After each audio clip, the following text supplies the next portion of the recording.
지난 일주일 동안에도 코로나 위협 가운데서도 편안히 지내셨습니까?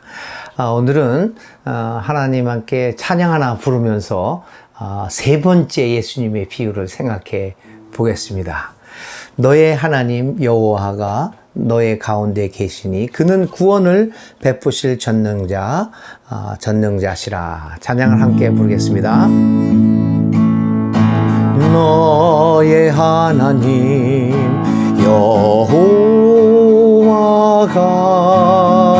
너의 가운데 계시니 그는 구원을 베푸실 전능자시라.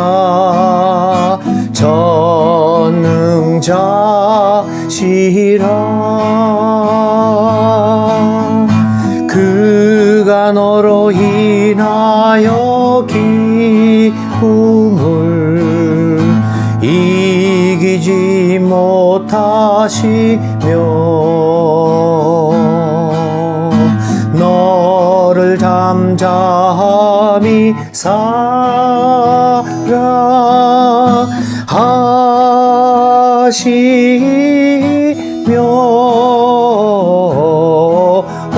즐거이 부르며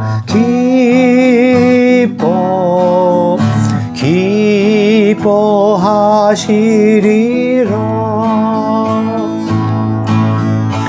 너의 하나님 여호와가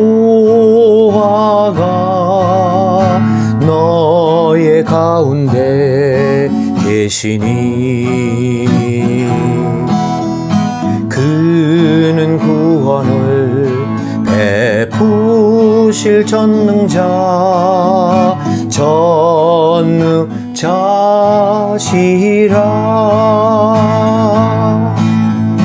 그가 너로 인하여 기쁨을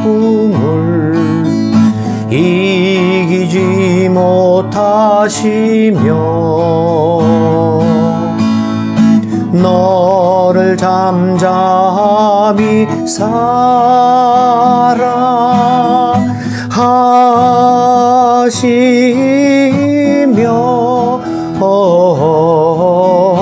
즐거이 부르며 기뻐하시리라. 즐거이 부르며 기뻐하시리라.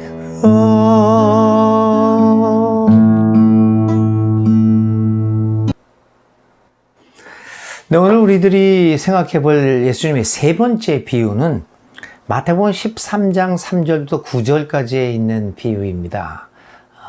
일명 우리가 씨 뿌리는 자의 비유다라고 알려져 있는 비유입니다. 먼저 하나님의 말씀을 읽도록 하겠습니다. 마태복음 13장 3절부터 9절까지에 있는 말씀 제가 읽습니다. 예수께서 그들에게 비유로 여러 가지 일을 말씀하셨다. 그는 이렇게 말씀하셨다. 보아라, 씨를 뿌리는 사람이 씨를 뿌리러 나갔다. 그가 씨를 뿌리는데 더러는 길가에 떨어지니 새들이 와서 그것을 쪼아 먹었다. 또 더러는 흙이 많지 않은 돌짝밭에 떨어지니 흙이 깊지 않아서 싹은 곧 났지만 해가 뜨자 타버리고 뿌리가 없어서 말라버렸다. 또 더러는 가시덤불에 떨어지니 가시덤불이 자라서 그 기운을 막았다. 그러나 더러는 좋은 땅에 떨어져서 열매를 맺었는데 어떤 것은 100배가 되고 어떤 것은 60배가 되고 어떤 것은 30배가 되었다. 귀 있는 자는 들어라. 우리 함께 기도하겠습니다. 하나님 아버지, 오늘도 주의 말씀을 생각해 봅니다. 비유로 말씀하셔서 하나님 나라의 신비와 비밀을 우리에게 들려주신 은혜를 감사합니다. 오늘도 성령의 은혜로 우리와 함께하여 주시고 성령의 깨우침과 지혜를 주셔서 주의 말씀을 제대로 듣고 제대로 알고 제대로 살아가는 우리들이 되게 하옵소서. 예수님의 이름으로 기도드립니다. 아멘. 예, 세 번째 이제 비유를 보겠는데요. 예수님의 비유는 특별히 공간복음서에 나타나죠. 요한복음에는 묘하게도 예수님이 비유로 가르친 것이 기록되어 있지 않습니다. 물론 은유적인 표현이지만 나는 생명이다, 나는 떡이다, 나는 부활이다, 소위 에고 에이미, 나는 누구누구이다 라고 하는 은유적인 표현이 있기는 하지만 요한복음에는 실질적으로 어떤 이야기를 바탕으로 하는 비유는 나타나지 않습니다. 이제 공간복음서에만 나타나는데, 이 공간복음서에 나타난 수십 개의 예수님의 비유도 여러 가지로 분류를 할 수 있습니다. 공간복음, 이 마태, 마가, 누가복음에 일정하게 이 세 복음서에 모두 나타나는 그 비유들이 있고요. 또 마태복음에만 나타나는 것이 있고 누가복음에만 나타나는 것, 아니면 마태와 마가, 마가와 누가 이렇게 서로 다른 곳에서는 나타나지 않은 고유의 비유들도 있습니다. 저는 지난주하고 2주 전부터 예수님의 비유를 생각했는데, 첫 번째 비유가 악한 농부의 비유였습니다. 이제 그 악한 농부의 비유 같은 것들이 바로 이 세 개의 공간 복음서에 모두 나타나 있는 비유들입니다.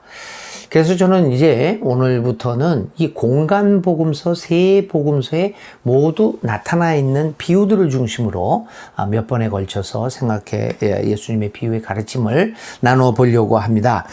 이 공통적으로 공간 복음서에 기록되어 있는 예수님의 비유는 모두 5가지입니다. 오늘 우리가 생각하려고 하는 씨 뿌리는 자의 비유, 그 다음에 첫 번째 비유에서 생각했던 악한 농부의 비유, 그리고 마태복음 13장에 또 기록되어 있는 이 씨 뿌리는 자의 비유에 뒤이어서 나타나는 겨자씨 비유, 이런 것들이, 그 다음에 너희는 세상의 소금이다 라고 하는 세상의 소금 비유, 그 다음에 무화과 나무 비유 등들이 이 공간복음서 모두에 나타나는 5개의 비유 중에 하나입니다.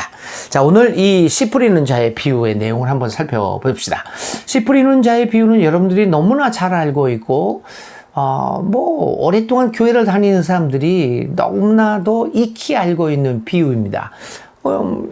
씨를 뿌리러 한 사람이 나갔는데, 그 씨를 뿌렸는데, 하나는, 이 돌밭에 떨어졌고, 하나는 길가에 떨어졌고, 하나는 가시덤불 온갖 잡초들이 많은 땅에 떨어졌고, 한 씨앗은 좋은 땅에 떨어졌다.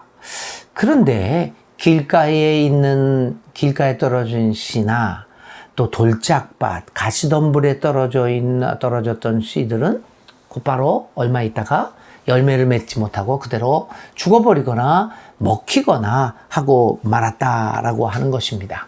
그리고 좋은 땅에 뿌려졌던 씨는 제대로 잘 자라서 100배, 60배, 30배의 열매를 맺게 되었다라고 하는, 어떻게 보면 굉장히 익숙하고 별 의미를 주지 못하는 비유라고도 볼 수 있습니다.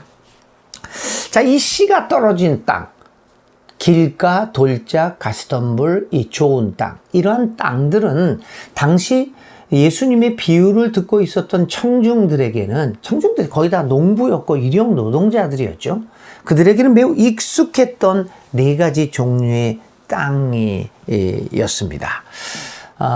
그래서 이 예수님의 청중들은 예수님이 했던 이 씨 뿌리는 사람의 비유를 굉장히 흥미진진하게 듣고 있었습니다. 왜냐하면 그 비유가 자신들이 일상적으로 살아가고 있는 이 삶의 현장에서 벌어지는 일이었기 때문입니다. 예수님의 특징은 그런 것이었죠. 오늘 그래서 우리가 설교자들이나 우리 기독교인들이 생각해 볼 것은 바로 그런 것들입니다. 예수님은 다른 어떤 이야기를 한 것이 아니라 일상생활에 우리의 삶의 현장의 모습과 밀접한 그러한 삶의 경험 속에서 하나님 나라를 우리에게 가르쳤습니다. 그래도 오늘 저를 비롯하여 많은 설교자들은 늘 이제 우리의 일상생활 삶의 현장과는 상관없는 이야기들을 설파하고 있기도 하죠. 이제 그런 것들이 예수님과 우리들의 차이라고 볼 수도 있고, 또 그래서 그것을 반성하고 예수님의 가르치는 모습들을 따라가는 것도 굉장히 중요할 것 같습니다. 자, 이 공간복음은 또 오늘 예수님의 씨 뿌리는 비유에 대한 예수님 자신의 해설도 함께 기록을 하고 있습니다. 근데 사실 예수님이 이 씨 뿌리는 자의 비유를 하고 곧바로 이 비유에 대한 설명을 정말 예수님이 하셨을까? 이것은 많은 학자들이 의문을 제기하고 있기도 합니다. 후대에 첨가된 이야기일 가능성도 많다라고 하는 것들이 신약계의 생각이기도 합니다. 그래서 오늘 저희들은 예수님이 하신 해설도 물론 중요하지만 그것을 염두에 두면서 또 다른 의미에서 오늘 이 씨 뿌리는 자의 비유를 한번 생각해 보면 어떨까 하면서 시작을 해 보려고 합니다. 근데 오늘의 본문은 전통적으로 우리가 많이 들어왔습니다. 한번 여러분들이 이 설교의 본문을 제가 읽을 때 여러분들의 마음속에 들어오는 첫 번째 생각이 무엇이었습니까? 여러분들이 이미 다 이 설교의 내용을 다 알고 있지 않겠습니까? 오늘 저 홍영진 목사가 하는 얘기, 나는 이미 알고 있어. 이런 얘기를 할 거야. 여러분 다 짐작하고 있었죠? 마치 이미 본 영화처럼 앞으로 어떻게 전개될 것인가가 이미 알고 있는 것 같은 본문입니다. 이 본문은 이 본문에 대한 전통적인 해석은 그랬죠. 인간의 마음 상태가 어떤 것인가에 초점을 맞춘 그 해석이 주를 이루어 왔습니다. 그래서 이 본문을 해석하면서 이 네 가지 다른 종류의 밭들은 인간의 네 가지 종류의 마음밭을 이야기하고 있는 것이다 라고 얘기하고 있습니다. 이 해석에 의해서 인간의 마음은 여러 가지 상태인데 어떤 마음은 돌 같은 마음이 있고 또 마음은 길가 같은 마음이 있고 혹은 걱정, 근심으로 가득 뒤덮여 있는 가시밭 같은 마음이 있다라고 해석하는 것입니다. 그래서 결국 이 예수님의 비유의 목적은, 교훈의 결론은 이러한 길가의 마음, 돌짝밭의 마음, 가시밭 같은 그 마음을 버리고 여러분들은 좋은 마음을 가져서 하나님의 말씀을 여러분들의 마음밭에 잘 받아서 좋은 많은 열매들을 맺어야 합니다. 라는 것으로 집약되곤 했습니다. 그래서 우리 모두가 좋은 마음의 밭을 가져야 한다는 요지의 설교와 가르침이 있어 왔습니다. 그럼에도 불구하고 이러한 전통적인 해석은 예수의 비유의 가장 근본적인 가르침을 조금은 또 그 청중이 반응했던 상황을 좀 소외시하는 느낌을 주곤 합니다. 물론 이런 전통적인 비유가 우리에게 우리의 신앙생활과 우리의 삶에 큰 공헌을 했던 것은 사실이죠. 이 비유를 들으면서 우리는 그래, 나는 길가 같은 마음이어서 가시밭길이 밭이많은 그러한 나쁜 밭이어서 이제 좋은 마음의 밭을 갖자라고 하는 생각을 갖고 우리의 삶들을 고쳐나갔다고 하는 좋은 그러한 결과도 있기는 했습니다. 그런데 과연 이 예수님은 이 비유를 통하여 근본적으로 인간의 마음의 상태를 분석하고 그에 따른 처방에 대하여 언급하려고 하였던 것인가? 라고 하는 의문을 갖지 않을 수 없습니다. 사실 이 비유에서 예수님이 말하고자 했던 것은 우리의 마음의 상태보다는, 그래서 마음의 상태를, 나쁜 상태를 바꿔서 좋은 상태로 만들려고 하는 그것보다는 예수님은 이 비유를 통해서 하나님 나라는 어떤 것인가 라고 하는 하나님 나라의 성격에 관한 것을 이야기하려고 했던 것이 아니겠습니까? 물론 이 예수님의 씨 뿌리는 자의 비유 뒤에 나오는 가라지 비유나 또 누룩과 겨자씨 비유에서도 그것은 아주 두드러지게 나타납니다. 예수님 비유 설명에 있어서도 주안점은 하나님 나라의 성격에 있지 않습니다. 인간의 마음을 심리학적으로 분석하고자 하는 것이 아닙니다. 예수님은 이 비유를 통해 우리에게 좋은 땅이 되라고 하는 도덕적이고 윤리적인 가르침을 주고자 하는 것이 아니었습니다. 단순히 열매를 맺는 것의 중요성을 말하면서 결과론적으로 그렇기 때문에 우리에게 좋은 땅으로 살아가라고 하는 교훈을 남겨주려고 했던 것이 아니라는 것입니다. 만약 그렇다면 여러분, 이 비유는 저와 여러분을 날마다 절망으로 몰고 갈 것이 틀림없습니다. 왜냐하면 어느 누구도, 저를 비롯한 어느 누구도 이 비유에 나온 좋은 땅으로 살아갈 수 없기 때문입니다. 어느 누가 나는 좋은 땅이라고 감히 말할 수 있겠습니까? 대부분의 경우는 우리는 돌밭과 같은 마음을 갖고 있습니다. 길가, 그리고 가시 덤불로 가득한 마음의 소유자들이 아닙니까? 그래서 좋은 밭이 되라고 하는 도덕적이고 윤리적인 가르침만으로 끝난다면 이 비유는 우리에게 날마다 절망을 주고 우리로 하여금 자책하게끔 하는 그런 비유로 남을 수밖에 없을 것입니다. 만약 그래서 예수님의 이 비유를 통한 가르침이 이런 도덕적이고 윤리적인 가르침만이 아니고 그 도덕적이고 윤리적인 가르침을 넘어서 하나님 나라에 대한 어떤 이야기를 우리에게 주고자 했다고 한다면 우리들은 이 비유를 어떻게 해석해야만 할 것일까요? 만약 이 비유를 윤리적, 교훈적으로만 이해하고 있다면 이 비유는 우리를 향하여 늘 우리를 책망하기 위한 그러한 도구로만 사용되어져야 하는 것일까요?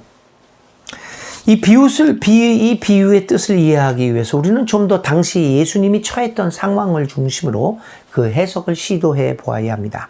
마태복음과 마가복음은 오늘의 비유를 기록하면서 예수님과 그 가족들과 그리고 당시 종교 지도자를 비롯한 일반 사람들로부터 의혹의 눈길을 예수님께서 받고 있다라고 하는 사실을 보도하고 있습니다. 마가복음에 의하면 예수님의 가족들은 예수님을 보면서 미쳤다라고 얘기합니다. 그래서 그를 붙잡으러 가기도 합니다. 마가복음 3장의 21절에 있는 말씀들이죠. 사람들은 예수가 하는 일이 바알세불 등 귀신의 힘을 빌려서 하는 것이라고 비판하고 예수의 일을 가로막곤 하였습니다. 마태복음 12장 24절에 있는 말씀이죠. 이런 기록들을 통하여 예수에 대한 여러 가지 오해와 비방의 소리가 존재하고 있음을 알 수 있었습니다. 이런 것으로 미루어 보아서 예수님의 가르침이나 그의 사역이 당시의 사람들에게 인기를 끌고 있었던 것 같지는 않습니다. 오히려 그의 가르침은 사람들로 하여금 예수님을 향한 의문을 더욱 짙게 만들어가고 예수가 이상한 사람이다 라고 하는 생각을 더욱더 갖게 만들었습니다.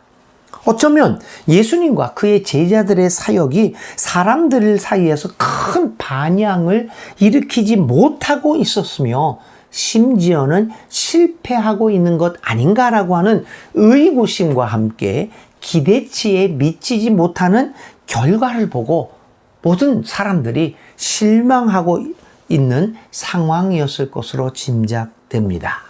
우리는 예수님이 나오자마자 큰 성공을 하고 대중들의 인기를 끌었을 것이라고 생각할 수도 있지만 사실 우리가 좀 더 면밀하게 성경을 보거나 또 그 상황을 이해하게 된다면 예수님의 가르침이 많은 사람들에게 큰 인기를 끌지 않았을 것임을 짐작하게 됩니다.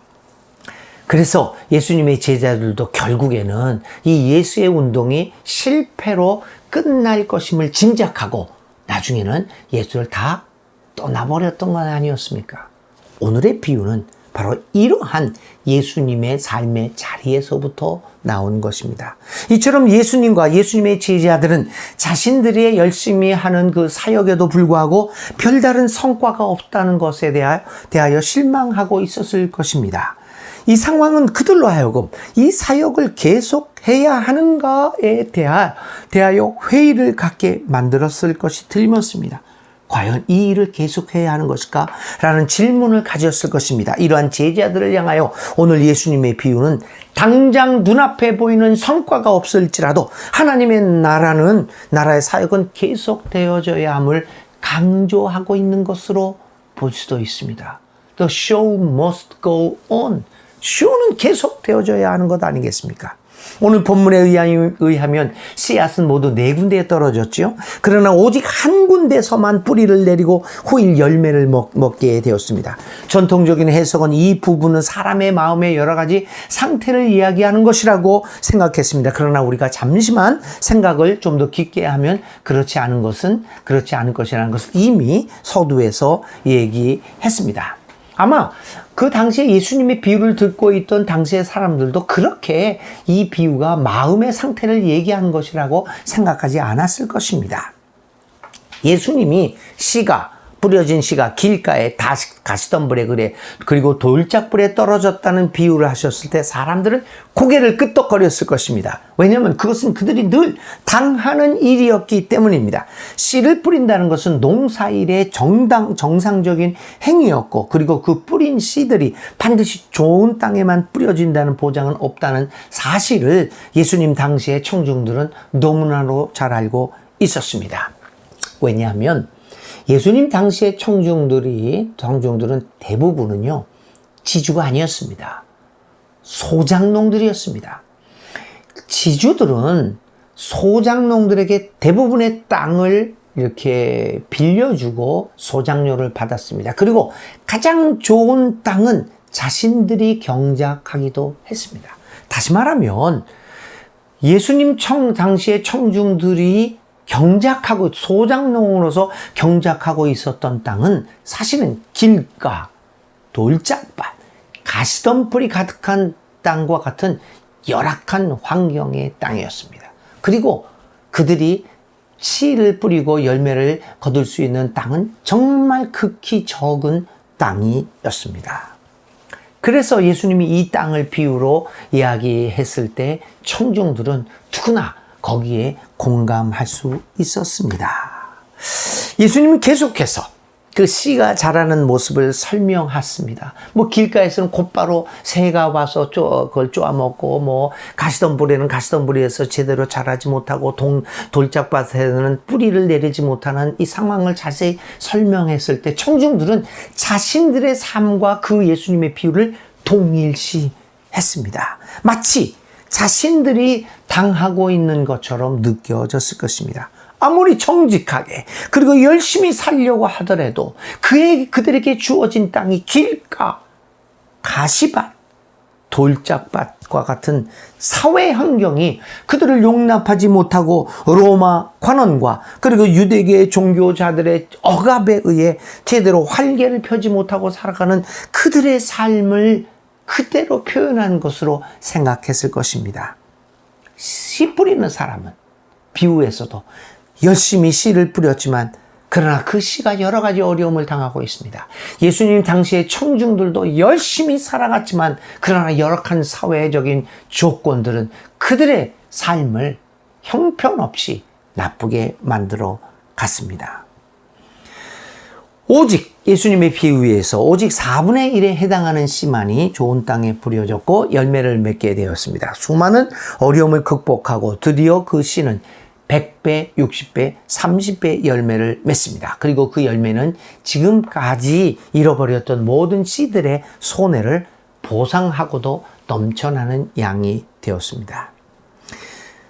예수님은 이 비유를 통하여 바로 하나님 나라의 성격을 이야기하고 있습니다. 하나님 나라의 놀라운 성장력을 이야기합니다. 하나님 나라는 여러 가지로 세상에 의해서 방해받지만 그러나 결국에는 4분의 1이라고 하는 열세를 극복하고 승리한다는 가르침입니다. 예수님의 비유를 듣고 있던 당시의 청중들의 마음속에는 하나님의 나라에 대한 희망이 솟구쳐 올랐을 것입니다. 그래, 지금 여러 가지로 어려움을 겪고 있고 또 우리가 하나님의 나라에 대한 희망을 가질 수 없는 상황이기는 하지만 그리고 모든 일들이 나에게 불리하게 전개되고 있지만 그러나 결국 하나님의 나라는 열세를 극복하고 만회하고 승리하고 말 것이야 라고 생각했을 것입니다.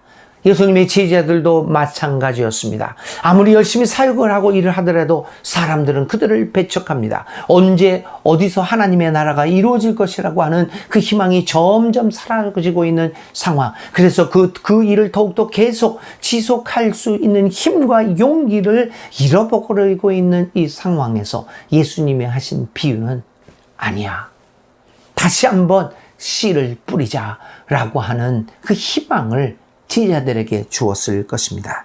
여러분, 오늘 우리의 눈에 비치는 세상은 하나님 나라에 대한 희망을 가질 수 없게 만들고 있습니다. 하나님 나라의 씨앗은 길가에, 돌짝밭에, 그리고 가시덤불 사이에 뿌려져 도저히 열매를 맺을 수 없을 것 같은 절망감을 우리에게 주고 있습니다. 그래서 더 이상 하고 싶지 않습니다. 이제 더 이상 희망이 없기에 포기하고 싶은 생각을 갖게 됩니다. 악이 득세하는 것 같고 온통 세상의 4분의 3 이상이 하나님 나라와는 상관없는 것처럼 보입니다. 이런 상황에서 이 비유는 우리로 하여금 다시금 하나님 나라에 대한 희망을 가지라고 이야기하고 있습니다. 오늘의 비유는 이처럼 우리에게 하나님 나라의 신비를 설명해 주고 있습니다. 그 하나님 나라의 희망에 대한 이야기입니다. 그리고 그 희망은 하나님 나라의 4분의 1의 신비를 이해할 때 가능한 것입니다. 어떤 분들은 세상 사람 모두가 그리스도인들이 되어야 하나님의 나라가 올 것이라고 생각하고 말하고 있습니다. 오늘 말씀에 비춰보면 온 세계가 그리스도인이 된다고 하는 것은 불가능합니다. 하나님의 나라는 4분의 1, 좋은 땅에 떨어진 씨에 의해서 오는 것이지 숫자가 많다고 오는 것이 아닙니다. 우리는 모든 사람들이 기독교인이 아니라고 실망할 필요가 없습니다. 우리의 좋은 행위가 사람들에게 지지를 얻지 못하고 참여하지 않는다고 실망할 필요 없습니다. 적어도 4분의 1만이라도 예수님의 행위를 닮아가기를 결단한다면 하나님의 나라는 그 열매를 맺고 말 것입니다. 어떤 불리하고 열악한 상황, 모든 것이 끝났다고 여겨지는 상황에서도 하나님의 나라는 그러므로 계속되어져야 하는 것입니다. 오늘의 비유는 또 다른 의미에서 하나님 나라를 위해 뿌려지는 씨의 본질과 그 중요성을 말하고 있습니다. 예수님은 여러 경우에 걸쳐서 하나님 나라에 대하여 말하고자 할 때 씨에 대하여 언급합니다. 겨자씨, 곡식과 가라지의 비유 등이 그것입니다. 예수님은 씨 뿌리는 자의 비유에서 씨의 능력을 염두에 두고 있습니다. 씨는 작지만 그 안에 내포되어 있는 힘은 놀랍습니다. 하나님의 나라는 씨앗과 같습니다. 작은 것 같이 보이지만 그 속에서 뿜어져 나오는 힘은 엄청난 것입니다. 오늘 예수님의 하나님 나라의 비유에서 강조되고 있는 것은 바로 이와 같은 씨의 능력, 생명의 능력입니다. 씨앗 속에는 무한한 능력이 갖추어져 있습니다. 왜냐하면 씨 안에는 생명력이 있기 때문입니다. 아무리 작게 보이지만 그 안에는 생명이 있기에 그 속에는 후일 30배, 60배 혹은 100배의 열매를 맺을 수 있는 무한한 잠재력, 생명력이 있다는 것입니다. 예수님은 하나님의 나라에 대하여 말하면서 이러한 작은 씨앗의 안에 내재되어 있는 이 생명력, 잠재력을 보고 있습니다.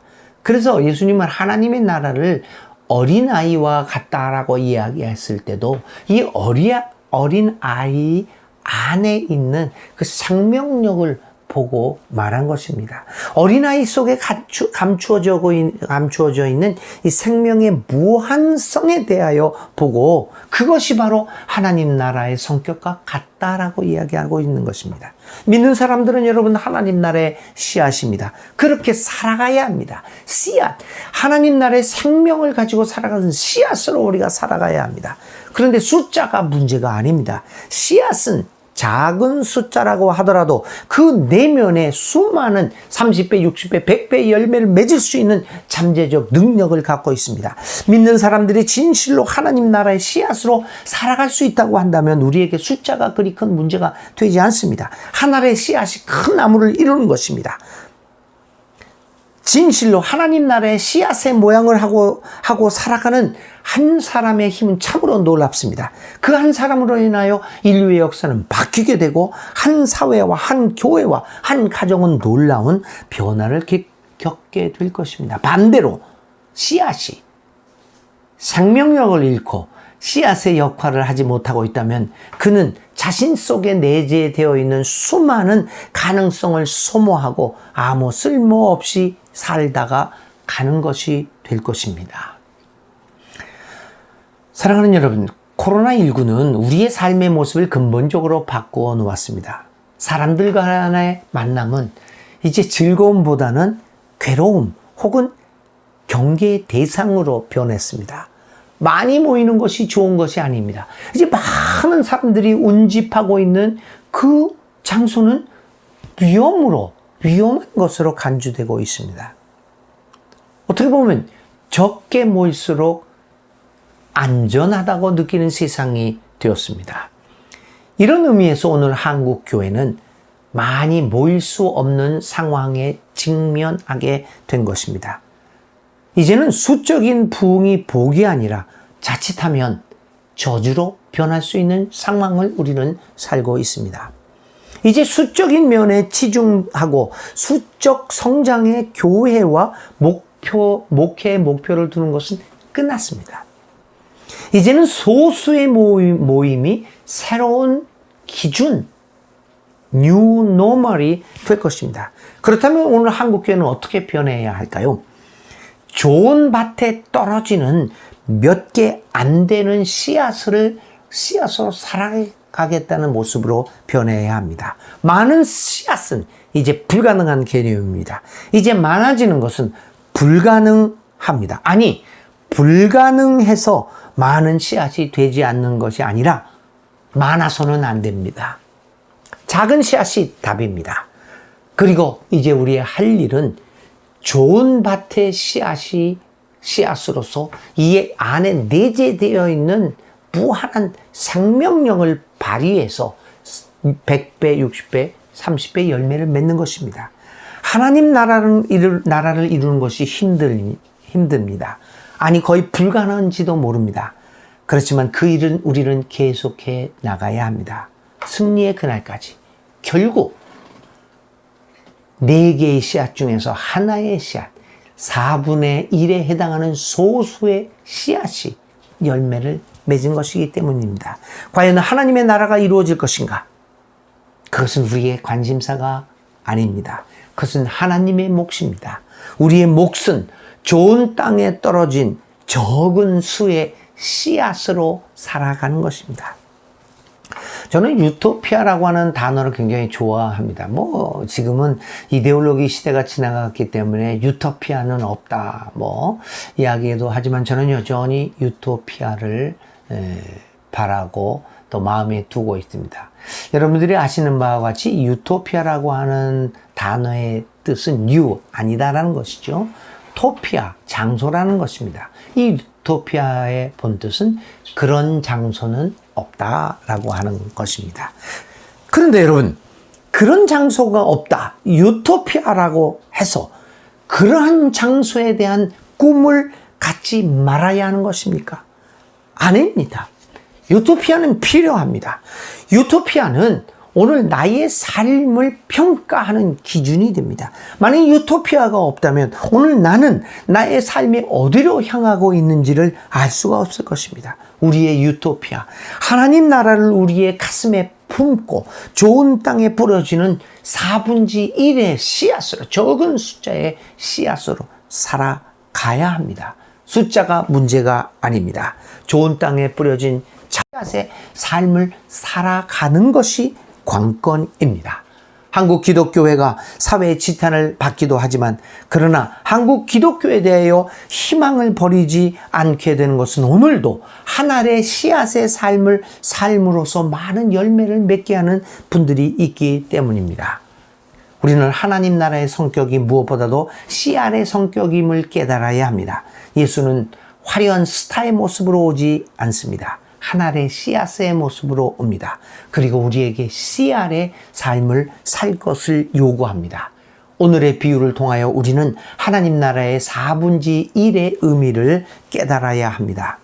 고대 과학자는 자신에게 지렛대와 받침점만 주어진다면 지구를 움직일 수 있다고 말했습니다.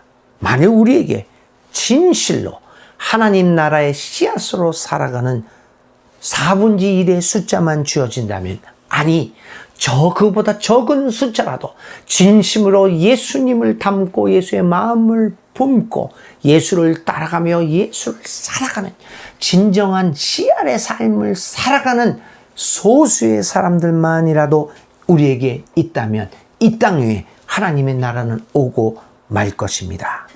그런데도 아직도 하나님의 나라가 이루어지지 않고 있는 것은 오늘 우리 모두가 하나님 나라의 씨앗의 역할을 제대로 하지 않고 있다는 것의 반증은 아닐까요? 씨앗의 삶을 살겠다는 결단을 가집시다. 적은 수라도 진정 하나님 나라의 씨를 뿌리는 자의 기쁨과 또 4분의 1의 신비를 깨닫는 하나님 나라의 씨알로 살아갈 수만 있다면 우리가 이룩할 수 있는 것은 엄청난 것이 될 것입니다. 한 알의 씨앗이 뿌려진 좋은 땅의 힘은 엄청납니다. 하나님 나라의 사역은 이런 것입니다. 오늘도 작은 씨알의 삶을 살아가고자 하는 여러분들의 마음에 하나님 나라를 향한 희망이 샘솟듯 넘쳐나기를 간절히 기원드립니다. 또 우리 건강하고 밝은 모습으로 다음 주에 4번째 예수님의 비유를 가지고 또 만나겠습니다. 이런 동영상 촬영하는 것도 좀 더 날마다 좋아지도록 서로 노력하겠습니다. 한 주간 동안에도 행복하고 건강한 삶 살아가십시오. 안녕히 계십시오.